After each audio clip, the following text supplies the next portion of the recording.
요한복음 16장 7절에서 15절 말씀 보겠습니다.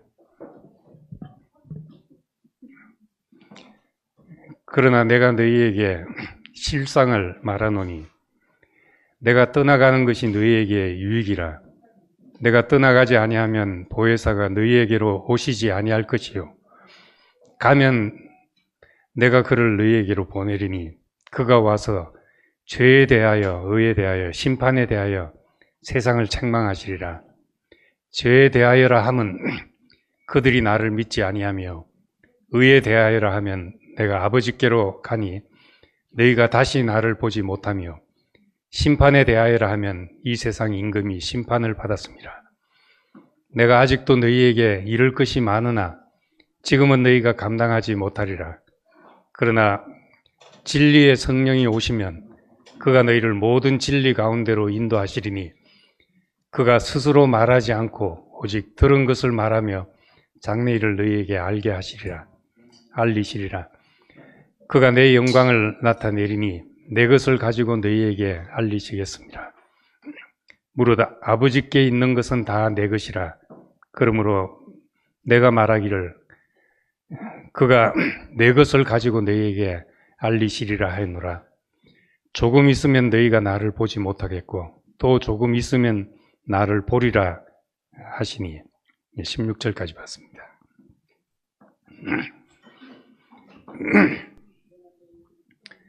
예수님이 이제 제자들에게 이제 마지막 말씀을 하시면서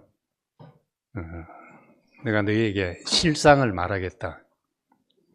실상을 알게 하겠다고 했습니다.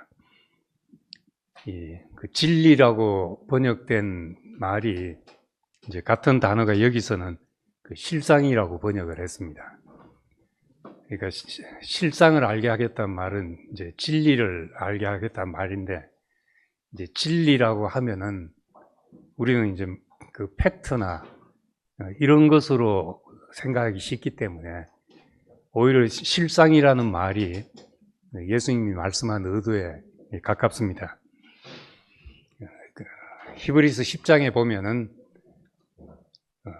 율법은 장차 오는 좋은 일의 그림자요 참 형상이 아니다 그렇게 말했습니다.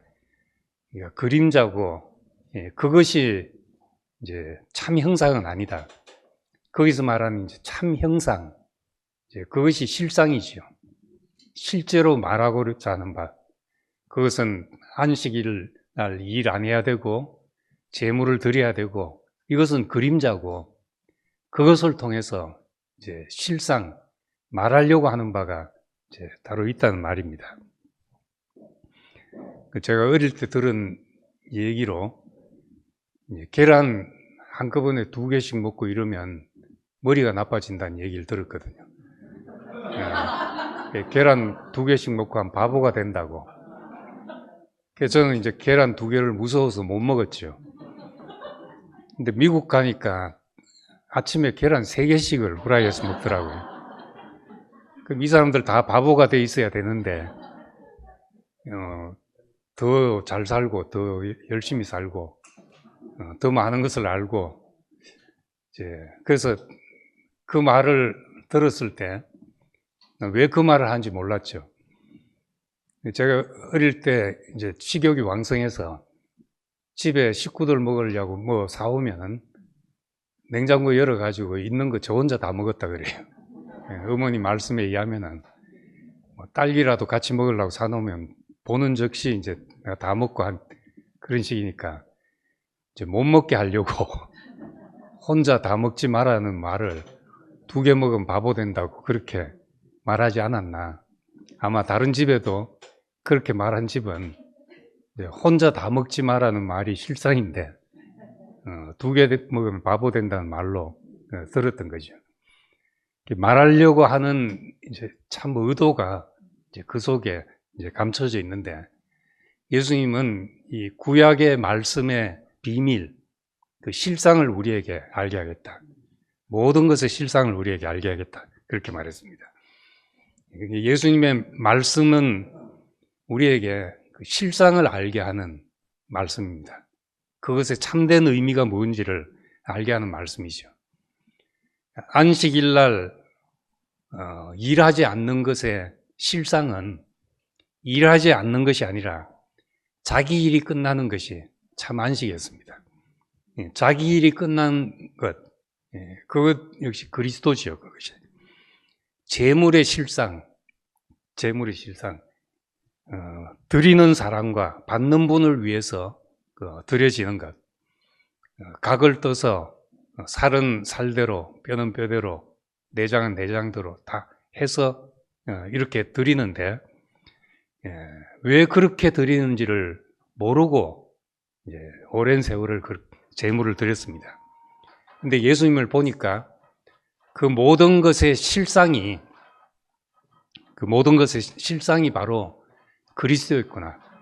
하나님이 받으시는 것, 하나님이 기뻐하시는 것, 그것은 사람이 그런 사람이 되는 것입니다. 성전의 실상, 하나님이 거하시는 사람이죠. 하나님이 거하시는 사람. 그거 역시 그리스도였습니다.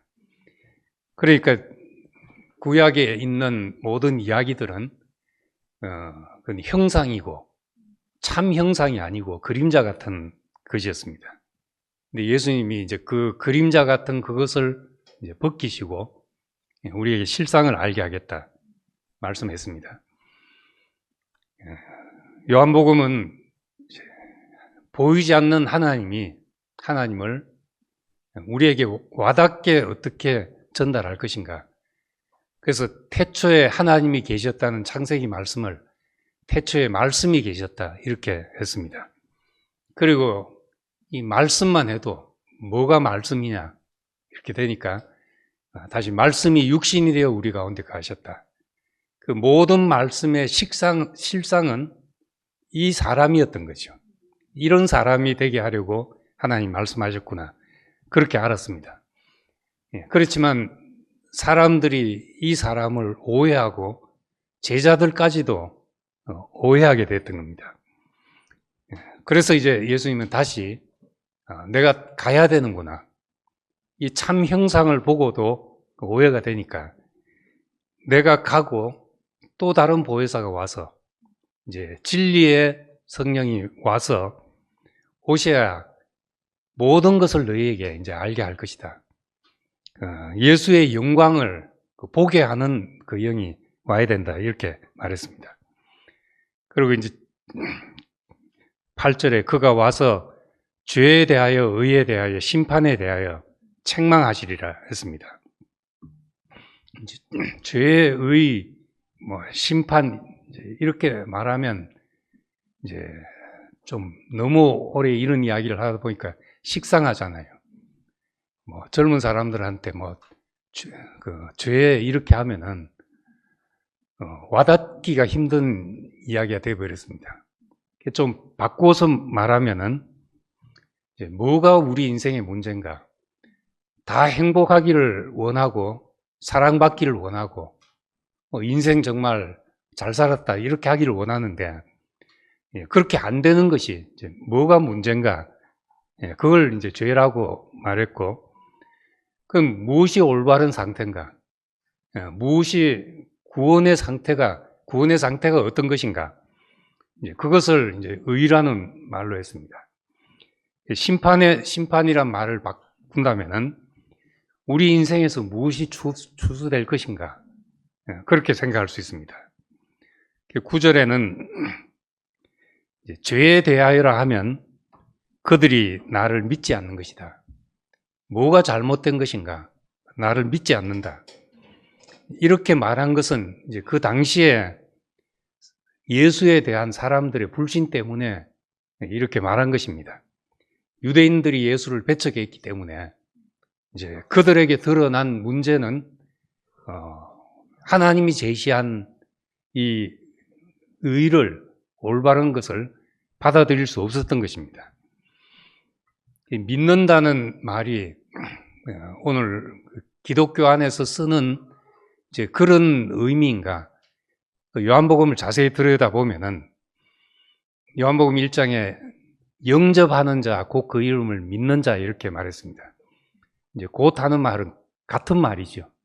믿는다는 것은 이제 받아들인다는 말입니다. 너희가 나를 믿지 않은 것이다. 믿지 않은 것이 죄다 하는 것은 받아들이지 않았단 말이고, 어떻게 예수를 받아들여서 내 생명이 되기까지 할 수 있냐. 구체적으로 예수님은 나를 먹으라, 나를 마시라. 그리고 마지막에는 숨을 내쉬면서 성령을 받으라 이렇게 말했습니다. 마치 창세기 2장 7절에 있는 말씀을 연상하는 것처럼 하나님이 흙으로 빚으시고 그 코에 생기를 불어넣으시니까 산혼이 되었다. 그렇게 말한 것처럼 예수님이 숨을 불어넣으셔서 하나님 앞에 살아있는 사람이 되게 하신다는 겁니다. 사람은 원래 하나님과 더불어 호흡하면서 살도록 지어졌습니다. 호흡이 맞아야 같이 살죠.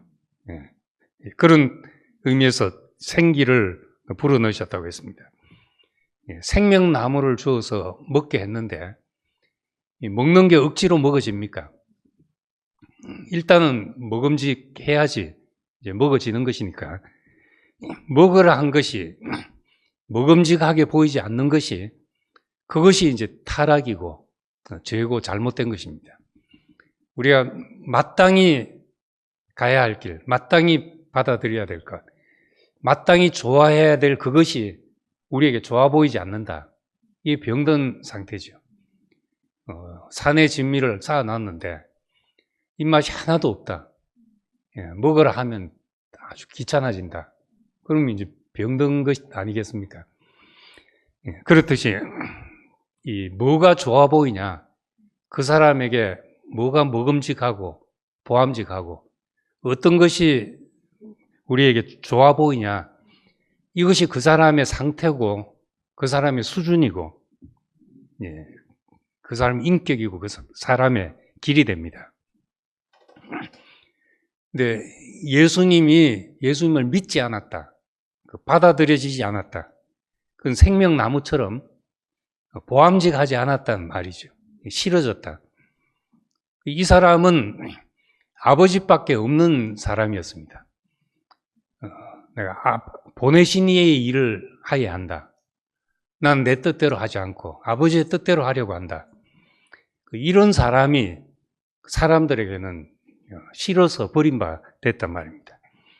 이사야 53장에 있는 말씀처럼 고운 모양도 없고 풍채도 없어서 사람들에게 싫어 버림바 되었다. 그것은 어떤 생김새를 말하는 것이 아니라 사람이 싫어하는 것은 다 내 마음대로 할 수 없는 그것을 가장 싫어합니다.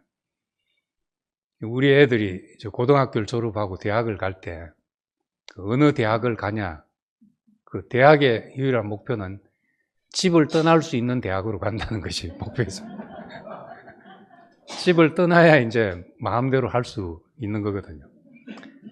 우리가 크게 잔소리하는 부모도 아닌데 부모 존재 자체가 자기 마음대로 할 수 없는 그런 건 모양이에요. 밥 시간에 밥 먹으라 하지, 또 밤에 뭐 하고 있으면 자라 그러지, 이런 것조차도 이제 귀찮은 거예요. 자기 마음대로 하고 싶은 것.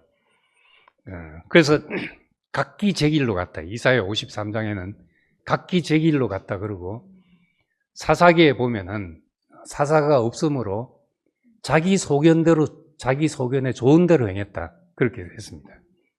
사람들이 다 하고 싶은 거죠. 내 위에서 나를 누르는 것이 없이 내가 하고 싶은 대로 하고 살고 싶다. 이 소원대로 되는, 내 소원대로 할 수 있는 그 능력이 좋아 보이고 내 마음대로 할 수 없는 사람이 싫어 보였던 겁니다. 생명이 있다는 것은 그 생명에 내가 제한되는 것이죠. 그래서 요한복음 3장 19절을 보면은 정죄는 이것이니 곧 빛이 세상에 왔을 때 사람들이 자기 행위가 악함으로 빛보다 어두움을 더 사랑한 것이다. 내 살던 그대로 내버려 두라는 거죠. 아, 내가 가던 길이 잘못됐구나, 이런 생각을 하기 싫다는 겁니다. 어두움에 있는 그대로. 그래서 이제 누가 쓴 책에 책 제목이 그래라 그래. 그냥 그렇게 살라 그래. Let it be 하는 것처럼 그냥 내버려 두라. 그러고 싶은 거죠. 예수님이 와서 실상을 알게 하니까 그것이 싫은 겁니다. 있던 그대로 그냥 에덴 동산에서 선악을 아는 지식이 들어오자 이제 부끄러워서 숨었고 무화과 잎으로 바지를 만들어 입었다고 했습니다. 자기를 가리고 포장하고 살고 싶어지게 된 거죠. 있는 그대로 사람 앞에 내놓는 것이 그것이 이제 부끄러움이 되고 가리고 싶어서 그 사람들을 만나면 다 가리고 만납니다. 자기를 가리고.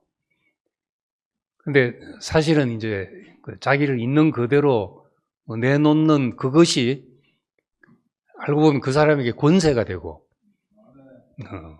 내 약점을 그대로 노출한 것이 권세가 되고 그것이 성숙해지면 아름다움이 됩니다. 자꾸 가리려고 하다 보면 이상하게 왜곡이 되죠. 문제는 하나님이 지으신 그대로 사람에게 두신 그 하나님의 영광이 보이지 않기 때문에 지으신 그대로가 좋아 보이지 않는다는 겁니다. 내 용도를 모르고 쓸모를 모르기 때문에. 그러니까 우리 인생이 지으신 모든 것을 보시니 심히 좋았더라. 그래서 안식하셨다 하는 이 안식에서 시작하지 못하고 항상 불만으로 시작합니다. 불만하고 불편하고 그래서 뭔가 개선하려고 하고 세상은 그래서 발전하는 겁니다. 근데 하나님 나라는 시작이 안식이죠. 하나님의 끝날이 안식이지만 우리의 안식은 우리의 시작입니다. 우리가 시작하는 날 안식으로 시작했으니까 우리가 참 하나님 앞에서 사는 시작은 내 인생에 하나님이 하신 모든 것이 합당합니다.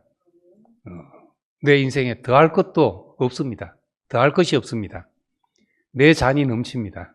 이것이 우리의 시작이 되어야 되는 것이죠. 근데 그렇지 못한 것이 이제 말하자면 불만이고 여기서 말하는 죄라고 그렇게 이야기를 합니다. 그리고 10절에는 의에 대하여라 하면 내가 아버지께로 가니 너희가 다시 나를 보지 못하며 의라는 것은 바른 것, 우리의 구원의 상태가 어떤 것인가 하는 겁니다. 그건 아버지께로 가는 것이 우리의 구원입니다. 아버지를 떠난 것, 고무신 거꾸로 신은 것이 우리의 타락이라면 다시 바로 신는 것이 우리의 구원이죠. 지으신 이에게로 가는 것, 하나님과 올바른 관계가 이게 우리의 의고 구원입니다. 하나님 앞으로 간다는 것은 하나님이 규정한 인생이 되는 것이죠. 하나님이 나를 규정한 당신의 형상으로, 당신의 모양으로,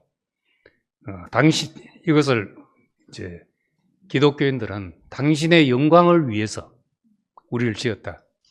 그래서 교리문답 이제 1조가 하나님이 사람을 지은 목적은 하나님을 영화롭게 하고 세세토록 그를 기쁘게 하는 것이다. 이게 정답입니다. 우리는 그렇게 말해 버릇하지 않았고 우리를 하나님의 형상으로 지었다. 그 형상으로 지었다는 말이 우리를 통해서 하나님의 나타나심이 된다는 말입니다. 영광이라는 말은 성경에서는 하나님이 나타나실 때 영광이라는 말을 썼습니다. 하나님의 영광이 보였다. 하나님이 나타나셨다는 말이죠. 그래서 우리는 사람은 누구 앞에 서냐에 따라서 가치가 달라집니다. 이번에 일본 가서 오사카 갔는데 그 자매들이 전 그렇게 가난한 자매들이 살고 있는 줄 몰랐죠. 근데 하는 얘기가 그렇게 살아줘서 우리가 살 수 있게 됐다.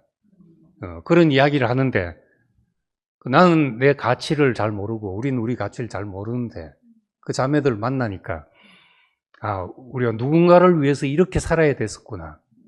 의미를 찾게 됐거든요. 그래서 참 가서 내가 뭘 나누고 하기보다 내가 큰 힘을 얻고 오게 됐습니다. 근데 이제 있다 보니까 한 군데서 막 큰 소리가 들리는 거예요. 데모하는 소리 같아서 여기는 무슨 데모를 하나 하고 가보자고. 그래서 가봤더니만 차들이 몇 대 막 지나가면서 확성기에 대고 하는데 제가 알아듣는 말은 다케시마 하는 말하고 그다음 강꼬꾸 하는 말만 알아듣겠더라고요. 그러니까 독도는 우리 땅 하는 말하고 강꼬꾸 나가라 이 말을 지금 외치면서 다닌다 그러더라고요. 그 사람들 앞에 가면은 내가 구경하자고 갔는데 그 사람 앞에 가면 나는 나가야 될 사람이죠. 그러니까 어떤 사람한테 가면 내가 살아야 될 이유가 있는데 어떤 사람 앞에 가면 내가 사라져야 될 이유가 생기는 그런 상황이 되죠. 모든 상황에 다 좋을 수 없습니다. 이제 보약이 모든 데 좋다 하지만 약은 다 어떤 면에 좋지만 어떤 면엔 또 독성이 있는 게 약이죠. 부작용이 있는 것이 약이거든요. 사람도 모든 것에 다 좋을 수는 없습니다. 하나님 앞에 가야 참으로 내 값어치를 쳐주는 분을 만나게 되고 내 가치만큼 살 수 있게 된다는 말입니다. 그래서 하나님 앞에 있다는 것, 그것이 내 존재 이유를 찾는 것입니다. 그래서 이사야 43장에 보면은 내가 너를 구속하였고 내가 너를 지명하여 불렀나니 너는 내 것이다. 그리고 네가 내 눈에 보배롭고 존귀하며 내가 너를 사랑하였다. 내가 내 영광을 위하여 창조한 자를 오게 하라. 그를 내가 지었고 그를 내가 만들었다. 이렇게 말하시는 분 앞에 선다는 게 우리가 누구 앞에 서는 것보다 가치가 극대화되는 겁니다. 내 재능으로 어떤 사장님 앞에 서서 이 월급 얼마짜리 이렇게 평가받아서 좀 높은 평가를 받을 수 있을지 모르지만은 그것과 비교할 수 없는 것이에요. 내가 너를 구속하였고 내가 너를 지명하여 불렀다. 우리 존재의 값을 쳐주는 분 앞에 선다는 것, 이것이 최고의 가치지요. 어제도 우리 젊은 형제들 이제 20대 모임을 시작했습니다. 그러니까 20대니까 20대다운 질문들이 쏟아지고 하는데 삶의 목적이라는 게 있냐? 삶의 목적이 과연 있냐? 만약에 이렇게 빅뱅에 의해서 우주가 탄생하고 어떤 미생물로부터 진화해서 사람이 이렇게 됐다면은 이제 확률과 우연에 의해서 생긴 것이지 여기에 인생에 무슨 목적이 있겠냐? 그냥 이렇게 주어졌으니까 즐겁게 살면 그만 아니냐? 이것이 요즘 대세가 된 생각들입니다. 그래서 이 과학이라는 것은 계속 변하고 이제 과학적인 사실 이거는 지금 몇십 년 지나면 또 어떻게 뒤집어질지 모르는 사실입니다. 한동안 이제 빅뱅이 우주의 시작을 말하는 진리처럼 그렇게 말하다가 요즘 그걸로는 이 우주가 설명 안 된다 하고 거의 폐기되는 가운데 있습니다. 그러니까 과학은 물질로부터 시작된 세계를 설명하다 보니까 인간도 그냥 물질이죠, 물질. 그리고 우연히 이렇게 생명을 가진 죽는 것이 오히려 정상적이고 살아있는 것이 이상한, 이것이 이제 과학으로 설명할 수 있는 사람입니다. 이런 관점에서는 목적이나 존재 이유를 설명할 수가 없죠. 뭐가 맞는지 모르지만은 성경은 집이 있기 전에 집 지은 사람이 있지 않냐. 그게 히브리서 말씀입니다. 모든 집마다 지은 이가 있다. 만물을 보면 분명히 이 세상을 보면은 설계자가 있지 않겠냐. 이 지적 설계자가 있다 없다가 이제 과학이냐 어떤 기독교 영성이냐로 가는 길입니다. 그 출발이 그렇게 다르기 때문에 세계가 다르죠. 설명할 수 있는 세계가 다른데, 근데 우리는 이 하나님의 영원한 목적과 계획에서 시작됐다는 것이 이제 성경의 세계관입니다. 근데 그건 이제 우리가 그렇게 살아보면 그것이 우리 인생에 어떤 세계관을 가지고 사는 것보다 복되면 되는 것이죠. 그걸 증명하는 길은 그 세계 속에서 사는 인생이 복되다는 말로밖에는 증명이 안 되는 것이요. 우겨서 될 일도 아니고. 그래서 우리는 이 내가 나를 규정하는 세계에서 내가 나를 규정하지 않고 예수님 말씀대로 아버지께로 간다는 것은 하나님이 나를 규정한 자리로 간다는 말입니다. 원래 사람은 형상이고, 그 말은 담는 그릇이고 비추는 거울이고 씨를 발하는 흙이고, 이것이 우리의 시작을 나타내는 표현들입니다. 그래서 이 하나님 앞에 있는 인생, 이것이 우리의 가치를 가장 복되게 우리가 정의하고 우리 자신을 규정할 수 있는 말입니다. 11절에 심판에 대하여라 하면 이 세상의 임금이 심판을 받았습니다. 이 세상의 임금이 심판을 받았다. 그 심판한다는 것은 성경에서는 추수의 개념입니다. 거둘 것이 없는데 부수면 뭐 하겠습니까? 요한계시록에 있는 그 심판은 거둘 것이 있기 때문에 하는 심판입니다. 하나님이 추수하셨기 때문에. 그래서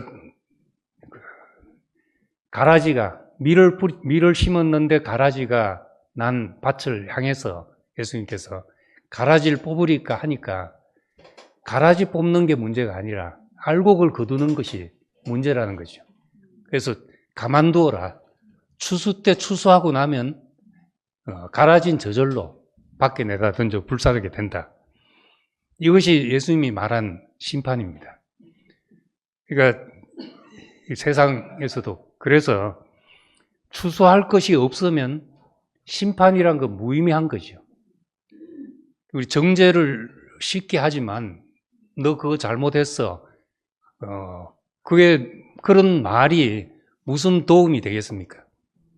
그 사람에게서 추수할 것이 없으면은 그 정죄가 무의미합니다. 그래서 세상에서도 대안이 없으면 부수지 말라고, 대안이 없는데 부수기만 하면은 아무것도 없죠.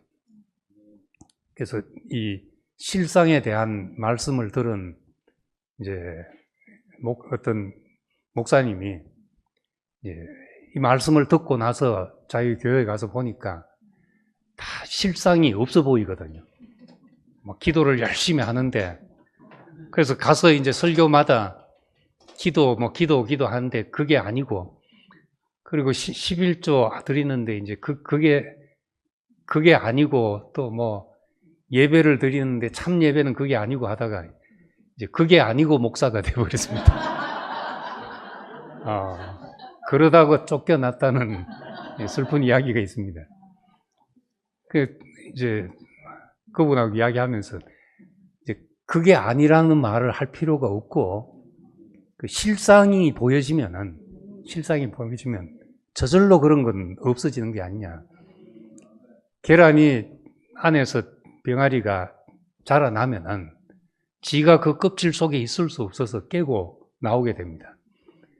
근데 이제 자기가 못 깨고 나온 거는 이제 간혹 병아리 키운 사람이 깨주기도 하거든요. 근데 깨줘서 나온 병아리들은 병아리도 팔푼이처럼 다 못 자라서 나온 것처럼 제대로 못 큰다 그래요. 비실비실하고. 지가 깨고 나올 만큼 돼야 되죠. 어디 보니까 나방이, 애벌레에서 나방이 이제 그 껍질을 뚫고 나오는데, 다 뚫고 나오는데 하나가 나방을 못 뚫고 나오는 게 있더래요. 그래서 그걸 보던 사람이 자비로운 마음으로 내가 저 구멍을 넓혀줘야 되겠다 하고 넓혀줬더니만 나오긴 나왔는데 제대로 날지도 못하는 나방으로 비틀비틀 하더라는 거예요. 그 좁은 구멍을 뚫고 나오면서 날갯짓 할 힘이 생기는 모양이에요. 다 지나야 되는 과정이 이유가 있는 거죠. 그러니까 우리는 그 껍질을 깬다고 알맹이가 익는 것이 아니니까, 우리는 이 심판이라는 것이, 예수님께서 하신 심판이 이제 무조건 잘못된 거 벌하는 것, 잘못된 거 지적하는 것, 이제 그런 것이 아니라고 볼 수 있습니다. 여기에 왜 세상 임금이 벌써 심판을 받았다고 말하는가? 그것은 아들이 왔기 때문입니다. 세상 임금이 벌써 심판을 받았다고 했는데 로마 황제가 어떻게 된 것이 아니잖아요. 빌라도 총독이 자리에서 물러난 것도 아니고, 또 대제사장이 내가 잘못했구나 하고 심판받은 것도 아닙니다.